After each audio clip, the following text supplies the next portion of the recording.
জুমা তো এটা নতুন শুরু হয়েছে না। জুমা তো আল্লাহ রসুল সাল্লাহ সাল্লামের যুগ থেকে জুমা পড়ানো শুরু হয়েছে, বরং তারও আগের থেকে ইতিহাস।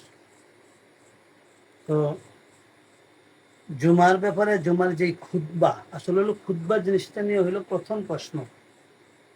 খুতবা এটা কি, এটা আগে বিশ্লেষণ করতে হবে খুতবা বুঝার জন্য। এক নম্বর হচ্ছে খুতবা। খুতবাকে আমরা অনেকে বলতে চাই এটা একটা ভাষণ।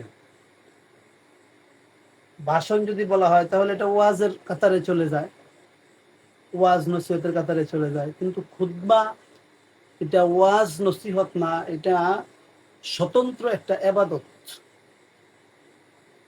যেমন আল্লাহ তাআলা কোরআন শরীফের ভিতরে বা রসুল সাল্লাল্লাহু আলাইহি সাল্লামের হাদিস দিয়ে এটা প্রমাণ পাওয়া যায়। সূরা জুমা, সূরা জুমার ৯ নম্বর আয়াতের শুরুতেই আল্লাহ পাক রব্বুল আলামিন বলেন, ইয়া আইয়ুহাল্লাযীনা আমানু ইযা নুদিয়া লিস-সালাতি মিন ইয়াউমিল জুমআহ ফাসআউ ইলা যিকরিল্লাহ। এখানে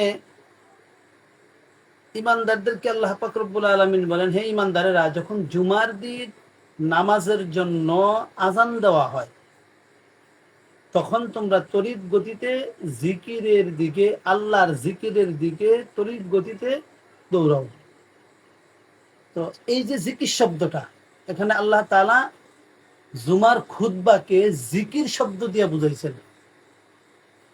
তাহলে এই আয়াতের দ্বারা বোঝা যাচ্ছে, মুফাসসিরিন কেরাম ব্যাখ্যা করছেন, এই জিকির শব্দের অর্থ হলো জিক্রিল্লাহ, আল্লাহর জিকির। এটা ব্যাখ্যা করছেন খুতবা।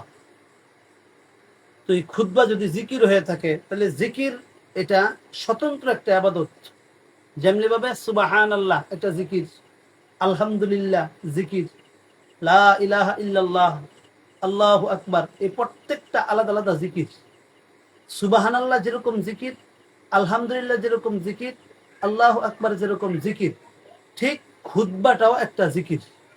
এখন উসুল হইল, ইসলামের মূল নীতি হইল, স্বতন্ত্র এবাদত যেগুলো হবে এগুলোর মধ্যে কোনো পরিবর্তন করা যাবে না।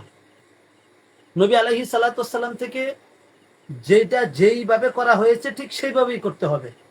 যেহেতু নবী আলাইহিস সালাতু ওয়াস সালামের যুগে, সাহাবায়ে কেরামের যুগে, তাবিঈনের যুগে, তাবিঈনের যুগে, সমস্ত আইম্মায়ে মুজতাহিদিন যারা আছেন উলামায়ে কেরামের, এদের যুগে, বিশেষ করে 3 যুগের ভিতরে যেহেতু জুমার খুতবা এবাদত হিসাবেই কিয়ামত পর্যন্ত এটা থাকবে, আরবিতেই দেওয়া হয়েছে।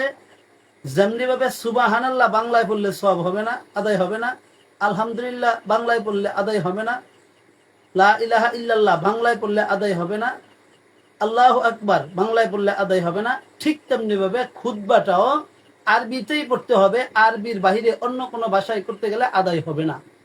যদিও ইমাম আবু হানিফা রহমাতুল্লাহ আলাইহির একটা মত আছে, ফার্সিতে পড়লে আদায় হয়ে যাবে, কিন্তু ইমাম আবু হানিফা রহমাতুল্লাহ আলাইহি এটার মত, কিন্তু এটার উপরে ফতুয়া আসে নাই। ফতুয়া আসছে অন্যান্য ইমামদের মতের উপরে। আল্লাহ রসুল সাল্লাল্লাহু আলাইহি সাল্লামের যুগের পরে সাহাবায়ে কেরামের যুগে, যেমন আলী রাদিয়াল্লাহু তাআলা আনহুর খেলাফতের যুগে, তিনি তো ইয়াতে ছিলেন, ইরাকে ছিলেন, ইরাকে ফার্সি ভাষা ছিল, কিন্তু আলী রাদিয়াল্লাহু তাআলা আনহুর যুগে কোনোদিন এই ফার্সিতে খুতবা দিচ্ছেন এরকম ইতিহাস নাই।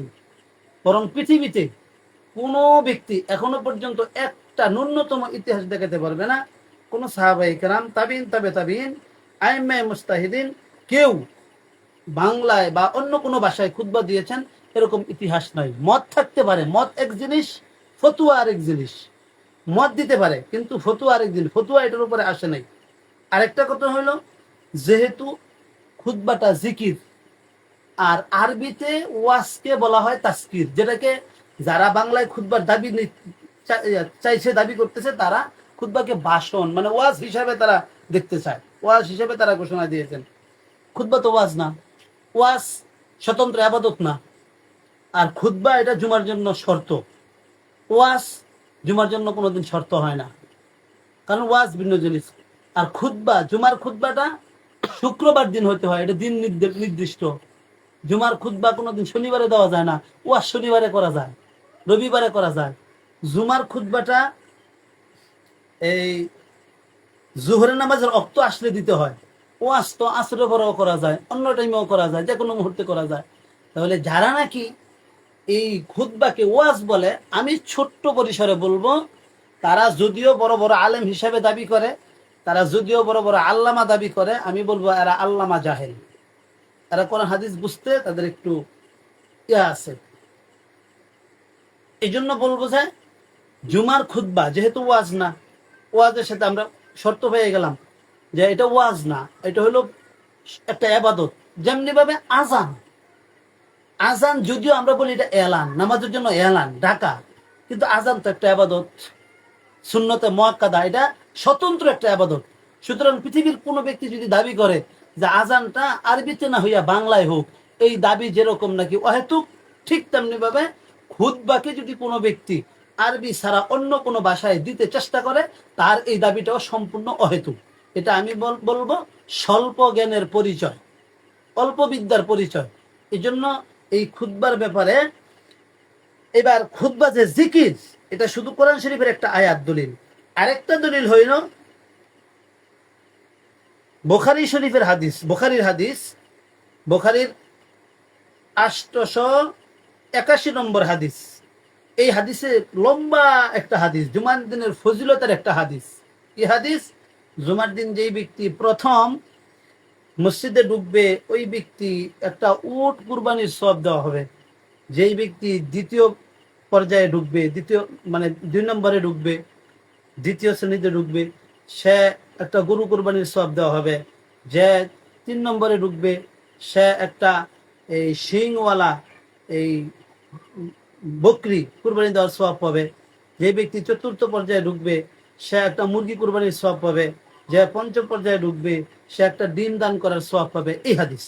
তো ফেরেশতারা জুমার দিন এই মসজিদের, প্রত্যেক মসজিদের, এটা প্রতি জুমাতেই হয়, প্রত্যেক মসজিদের দরজায় দাঁড়ায় দাঁড়ায় এই লোকগুলার সওয়াব লিখতে থাকে। যখনই এই হাদিসের শেষে কি বলছেন? খারাজাল ইমামু হাদারাতিল মালাইকাতু ইয়াস্তামিউনা যিকরা। যখন ইমাম সাহেব জুমার মিম্বারে যখন বের হইয়া, ওনার রুম থেকে বের হইয়া বা খুতবার যখন প্রস্তুতি নেয় ইমাম সাহেব, তখন এই ফেরেশতারাও ওনাদের যে খাতাপত্র যেটার মধ্যে লিপিবদ্ধ করে, এটাকে বন্ধ করে দিয়া তারপরে তারাও খুতবা শুনতে থাকে, তারাও খুতবা শুনতে থাকে। আরেকটা হাদিসের মধ্যে আছে, এটাও বুখারীর হাদিস। এই হাদিসের শেষে বলছেন ফাইদা খরাজাল ইমামু তাও সুহুফাহুম ফায়াস্তামিউনা যিকরা। ওটার মধ্যে জিকির শব্দটা উল্লেখ। তাহলে খুতবা যেটা একটা স্বতন্ত্র একটা জিকির, ইবাদত, স্বতন্ত্র ইবাদত, এটা বুখারীর হাদিস দিয়েও প্রমাণ, এটা কোরআন শরীফের আয়াত দিয়েও প্রমাণ হয়ে গেছে। আর খুতবার মধ্যে আরেকটা ব্যাপার হইলো, ওয়াজের ভিতরে মানুষ কথাবার্তা বলতে পারে, কোনো নিষেধ নাই, কিন্তু খুতবা যখন দেয় তখন খুতবার সময় কোনো ব্যক্তি কথা বলতে পারে না। তাহলে বোঝা গেল ওয়াজ এক জিনিস, খুতবা আরেক জিনিস। যারা নাকি লেজে আর গোবরে একসাথে করতে চায়, আমি বলবো তাদের এলেম কম, এদের বুঝার মধ্যে একটু কমতি আছে। এই জন্য তারা যদি একটু বেশি এইগুলা নিয়ে অ্যানালাইসিস করে বা এগুলা নিয়ে বেশি ঘাটাঘাটি করে, তাহকিক করে, জিনিসটা পরিষ্কার হয়ে যাবে। আরেকটা ব্যাপার হইলো খুতবা, ওয়াজ যখন শুরু হয় তখন ওয়াজের মাঝখানে কোনো কথা বললে কোনো অসুবিধা নাই। তো জুমার সময় কথা বললে, খুতবার সময় কথা বলা যাবে না, নিষেধ। এতটুকু পর্যন্ত আসছে। আরেকটা কথা হলো খুতবা, জুমার দিনের জুমার 2টা খুতবা, খুতবা 2টা কেন? একটা হতে পারতো। 2টা হওয়ার কারণ হইলো, এই অন্যান্য দিন যেরকম নাকি আমরা জোহরের নামাজ 4 রাকাত পড়ি, আল্লাহ তাআলা ওই দিন জুমার নামাজ 2 রাকাত ওয়াজিব করেছেন, ফরজ করেছেন, আর ওই 2 রাকাত কে খুতবার ভিতরে ঢুকিয়ে দিয়েছেন। এই কারণেই নামাজের ভিতরে যেরকম ভাবে নাকি চুপ করে দাঁড়ায় থাকতে হয় ইমাম যখন কেরাত পড়ে, ঠিক তেমনি ভাবে এই জুমার 2টা খুতবা ওই রকম ভাবেই চুপচাপ শুনতে হয়। একজন আরেকজনকে ইশারা করাটাও তখন কবিরা গুনার ব্যাপার স্যাপার হয়ে যায়, ওয়াজিব তরক হয়ে যায়। আর ওয়াজ শোনা ফরজ না, ওয়াজিব না, কিন্তু জুমার খুতবাটা শর্ত, শোনা ওয়াজিব। তাহলে খুতবা আর ওয়াজের মধ্যে অনেক বেশ কম। যারা নাকি খুতবাকে ওয়াজ বলে চালায় দিতে চান, আমি মনে করব আপনারা জুমাকে, আপনারা কি করতে চান? জুমাকে, জুমার খুতবাটাকে আপনারা ছোট করতে চান। এই জন্য জুমার খুতবা হলো ওয়াজিব, জুমার খুতবা ওয়াজিব, জুমার খুতবাটা জুমার জন্য শর্ত। ওয়াজ যেরকম শর্ত না জুমার জন্য, ঠিক তেমনি ভাবে এই যেহেতু মূল কথা হইল, যেহেতু এটা ফিনফসি আবাদত, আবাদত এটা পরিবর্তন করার কোনো সুযোগ নাই, কিয়ামত পর্যন্ত কেউ পরিবর্তন করতে পারবে না।